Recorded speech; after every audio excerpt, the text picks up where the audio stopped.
Salut à tous et bienvenue sur la chaîne. Aujourd'hui, on se retrouve pour le résumé détaillé de l'épisode 1147 d'Ici tout commence, diffusé le lundi 7 avril 2025 sur TF1.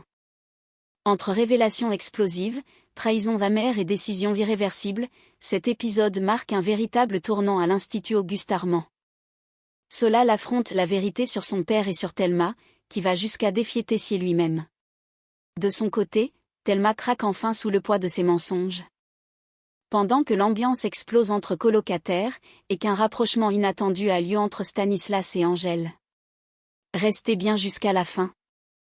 Car ce qu'il se passe entre Thelma et Tessier risque de tout faire basculer. Dans les prochains épisodes d'Ici tout commence, la tension monte autour de Thelma. Prise dans l'engrenage de ses propres mensonges.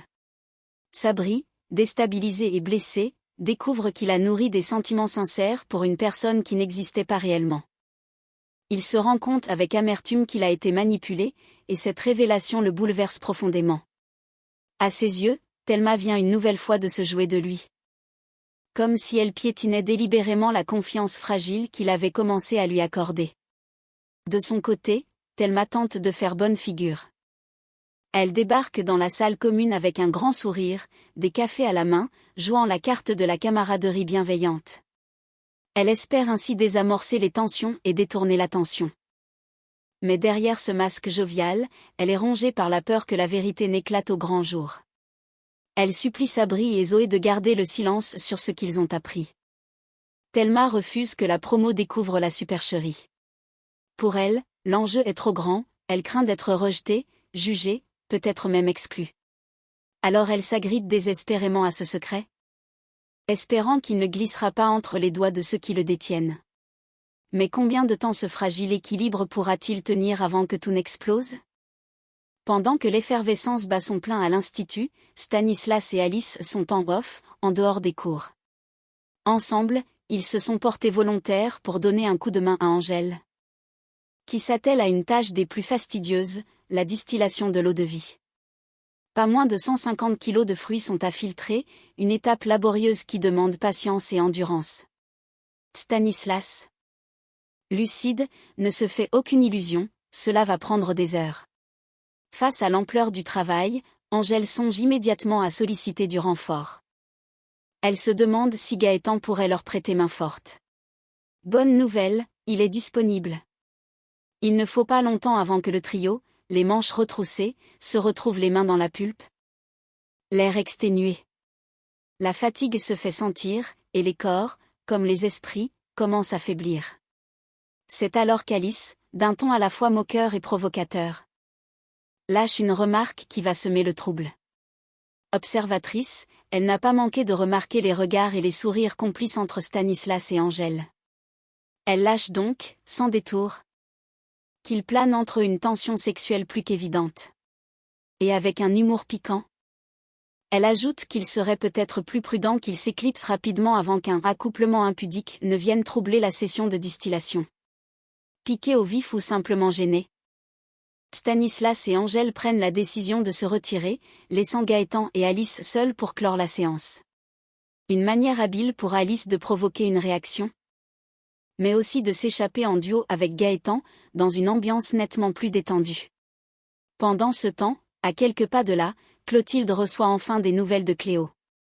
Si elle affiche une certaine sérénité en façade, la réalité est tout autre. La décision de Cléo de quitter l'Institut continue de la hanter. Elle a du mal à digérer ce départ.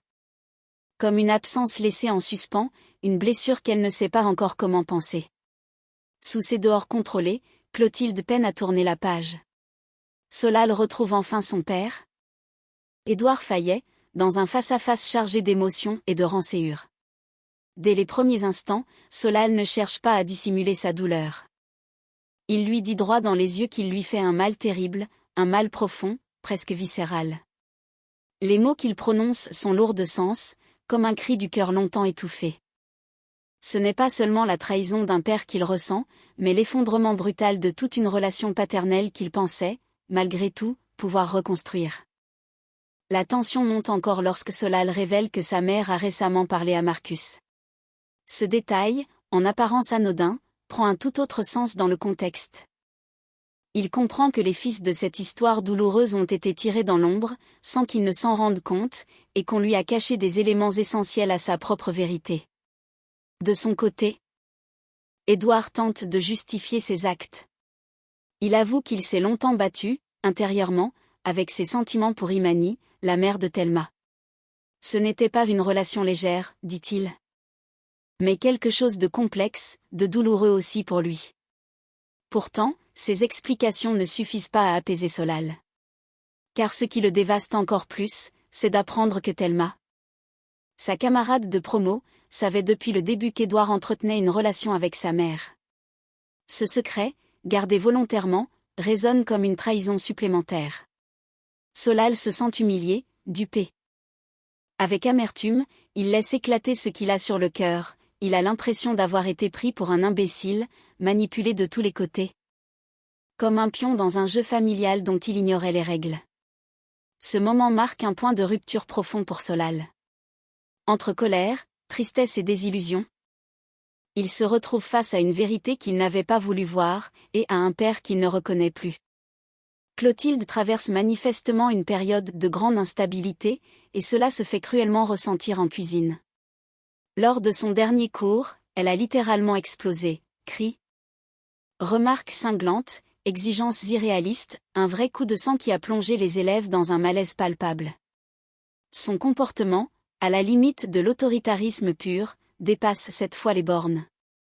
Face à cette attitude jugée ingérable, Carla, excédée, prend les devants. Elle convoque sans attendre Rose et Joachim pour tirer la sonnette d'alarme. Lors de cet échange tendu, elle ne mâche pas ses mots, si personne n'intervient rapidement pour calmer Clotilde, c'est une mutinerie qu'ils vont avoir sur les bras. Elle les met face à leurs responsabilités. Ils doivent trouver un moyen de la faire redescendre en pression, sinon les élèves risquent de se rebeller en bloc. Pendant ce temps, au Doubla, une ambiance tout autre règne. Solal assure la relève en tant que chef du jour. Un rôle de leader qu'il assume avec sérieux et sang-froid, profitant de l'absence de Jude, actuellement en stage dans un prestigieux LOF, et d'Anaïs, parti refaire entièrement la carte d'un restaurant étoilé à Marseille. C'est une opportunité précieuse pour Solal de démontrer son savoir-faire, mais aussi sa capacité à fédérer l'équipe en plein service. Tandis que l'Institut vacille sous la pression de Clotilde, le Doubla, lui, tourne grâce à son calme et à sa maîtrise. Au Doubla, la tension atteint son paroxysme entre Solal et Thelma. Cette fois, Solal n'en peut plus. Fini le silence, fini la retenue. Il explose, sans détour, devant elle. Le regard dur et la voix pleine de colère contenue. Il lui balance frontalement qu'elle a fait de la merde, qu'elle a dépassé les bornes. Pour lui, c'est clair. Elle n'a pas seulement menti, elle l'a trahi. Ses mots sont durs, tranchants comme des lames. Il la traite de grosse mytho, sans prendre de pincettes, sans chercher à ménager ses émotions. Ce n'est plus juste une histoire de mensonge, c'est une question de respect bafoué. Ce qui le blesse le plus, c'est qu'au lieu de lui faire confiance, Thelma a préféré accepter de l'argent de son père, Édouard, et garder le silence sur toute cette affaire. Pour Solal, ce choix est impardonnable. C'est comme si elle s'était rangée du côté de ceux qui l'ont manipulée, au lieu de se tenir à ses côtés, en ami sincère. La douleur se mélange à la rage, et il est à deux doigts de tout balancer devant toute la brigade. Les mots lui brûlent les lèvres, il vacille entre explosion publique et dernier sursaut de contrôle. Une seule étincelle suffirait pour que la vérité éclate devant tout le monde, dans le tumulte d'un service déjà sous pression. Thelma, elle, encaisse le choc, blême. Le fossé entre eux n'a jamais été aussi grand. Pour Solal, le masque est définitivement tombé, il n'a plus aucun doute sur les intentions de Thelma. Selon lui, tout ce qu'elle sait faire, c'est manipuler les gens, les utiliser pour servir ses propres intérêts. Et aujourd'hui, il en est la première victime. Rongé par la trahison, il confie à Zoé ce qu'il a récemment découvert. Thelma savait depuis le début qu'Édouard, son propre père, entretenait une relation avec Imani, la mère de Thelma. Et malgré ça, elle a choisi de se taire. Pas un mot, pas une mise en garde? Pas la moindre tentative d'honnêteté. Cette révélation pèse lourd dans le cœur de Solal. Il se sent trompé, humilié, comme si tout autour de lui n'avait été qu'une vaste mise en scène. Zoé, témoin impuissante de cette fracture, tente de jouer les médiatrices. Elle cherche à calmer le jeu, à désamorcer la colère de Solal. Lui rappelant peut-être que derrière les erreurs de Thelma se cache une souffrance qu'il ignore encore. Et justement, cette souffrance refait surface lorsque Thelma reçoit la visite d'Imani et d'Édouard à l'Institut. Le face-à-face est tendu, mais nécessaire. Pour la première fois, Thelma laisse tomber ses défenses. Face à sa mère, elle avoue ce qu'elle gardait enfoui depuis trop longtemps, elle en a eu assez d'être vue comme la pauvre fille, celle qui n'a pas les codes, pas le style, pas la famille modèle. Alors, pour échapper à cette image, elle s'est inventé un personnage. Une version d'elle-même qui fait rêver, qui brille, qui contrôle.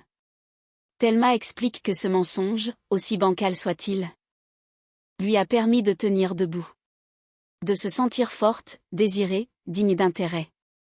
Ce personnage qu'elle a construit lui a donné confiance en elle, même si aujourd'hui il est en train de lui exploser au visage.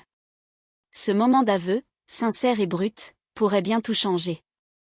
Reste à savoir si ceux qu'elle a blessés seront capables de l'entendre, et surtout de lui pardonner. Imani. Bien consciente des conséquences désastreuses que les mensonges de sa fille peuvent entraîner, prend Thelma à part pour lui parler avec fermeté, mais aussi avec bienveillance. Elle ne tourne pas autour du pot, elle lui conseille vivement de dire la vérité à ses camarades, avant que tout ne lui explose au visage. Selon elle, continuer à se cacher derrière une façade ne fera qu'aggraver la situation et creuser un peu plus le fossé entre elle et ceux qui comptaient sur sa sincérité. Imani voit bien que sa fille est perdue. Mais elle sait aussi que le seul moyen d'en sortir est de faire face, coûte que coûte. Pendant ce temps, dans un tout autre registre, Angèle et Stanislas vivent un moment inattendu, et plutôt intense. Ils ont passé la nuit ensemble, un rapprochement soudain qui les prend eux-mêmes par surprise.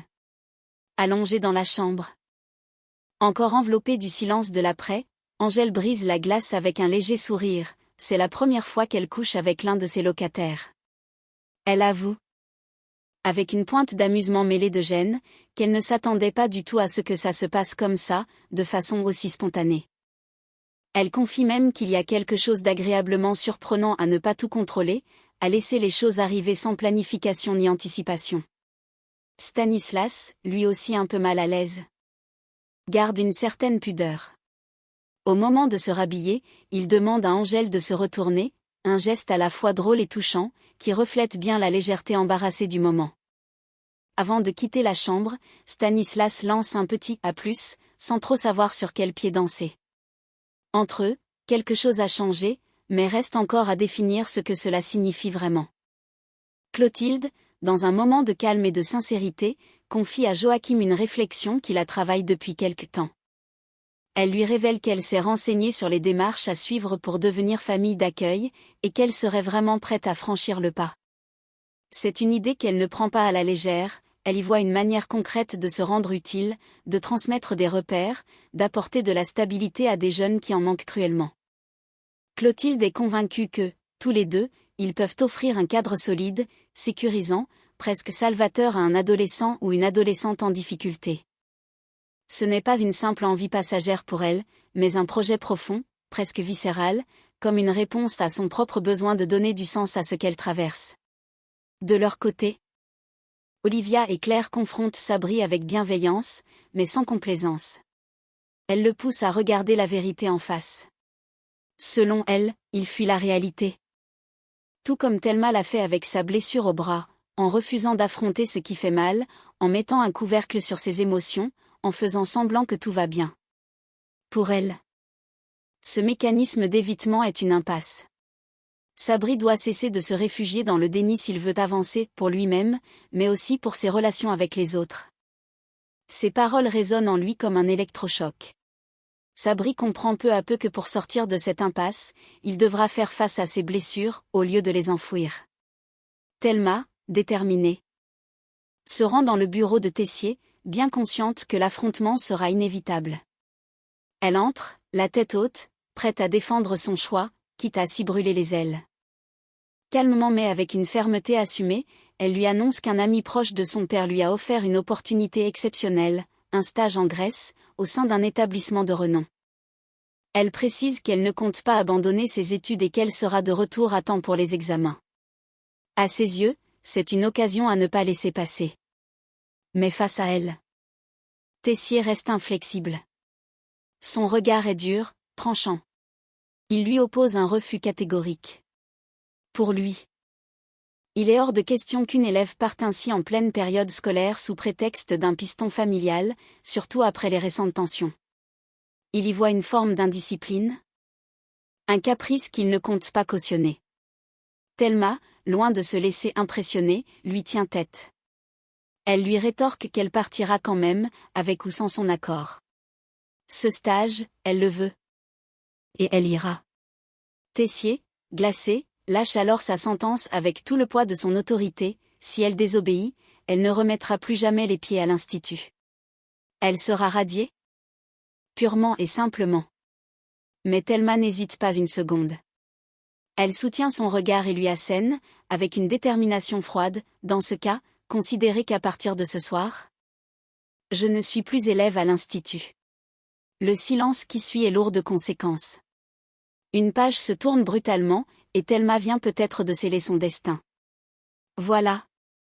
C'était le résumé complet et intense de l'épisode 1147 d'Ici tout commence du 7 avril 2025. Entre le départ fracassant de Thelma, le cœur brisé de Solal, et les tensions à fleur de peau chez les élèves comme les professeurs, la suite s'annonce encore plus mouvementée. Dites-moi en commentaire. Pensez-vous que Thelma a eu raison de tout envoyer valser? Solal pourra-t-il lui pardonner un jour? Et Tessier, va-t-il vraiment la laisser partir? N'oubliez pas de liker, de vous abonner et d'activer la cloche pour ne rien rater des prochains résumés. À très vite pour un nouvel épisode passionnant d'Ici tout commence.